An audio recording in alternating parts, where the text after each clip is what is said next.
Alright, good morning everyone, and welcome to another episode of Advice to Junior Developers. And today I want to talk about the importance of work-life balance and how it can impact you when you're working as a junior, or if you've just started a new role, how you can manage those boundaries. So let's get started. Okay, the first thing is, and one of the key things that I've just mentioned, is boundaries. When you're a junior, you won't know too much, but you might start working on particular bug fixes or implementing small modules or changes, right, from time to time. And so, after some time, you might get a little bit more confident and you might want to take on a little bit more work. And that's a little bit outside of your comfort zone.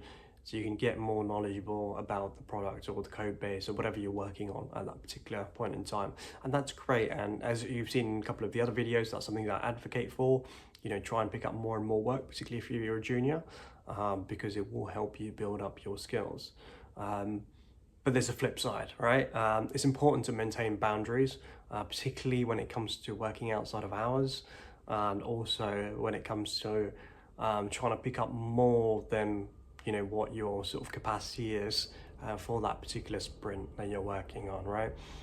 So the first thing is that sure, sometimes maybe if you're doing like a deployment or like deploying changes to like a different environment, you might have to extend yourself outside of hours, make sure that that's agreed well in advance, you're not told last minute.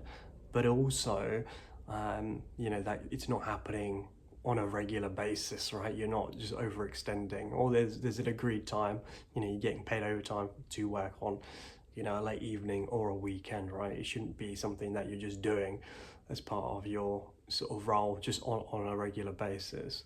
And the second thing is it's just setting those boundaries early on, that saying that this is going to be your capacity and this is going to be the amount of work that you're taking on. Sure, you can vary up the type of work that you're picking up and you can make those requests to your lead, but make sure that you're not doing more than you need to, or more than you've actually been allotted in terms of your sprint capacity.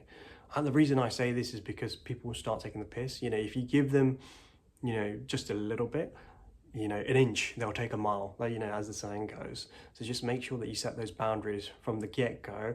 Otherwise, later on, it'll be really, really difficult to set those boundaries. And when it comes to your, quarterly or maybe end of year evaluation, and let's say that you do pull things back a little bit, and then it will come up saying that you're not performing up to the standard that you once were, and that's because you didn't set those boundaries, and now you're not performing to that level. Whereas everyone else, you'll notice, particularly if you're working with other sort of senior developers, you'll notice that they'll set those particular boundaries in play and they won't exceed them, and it might look like they're just kind of half-assing it.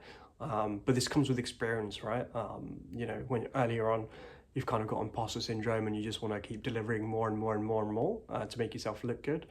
But at the end of the day, it's not the work that makes you look good, right? It's the people that you know and the people that you make good connections with that end up making you look good at the end of the day, right? Doing more work does not equal, a good look or promotions or anything like that. So yeah, that's something that I really wanted to emphasize. It's really difficult. A lot of people make the mistake of not setting the correct boundaries once they first start, but you'll be respected for setting them because everyone else does, particularly when they're mid to senior level. They start to set boundaries.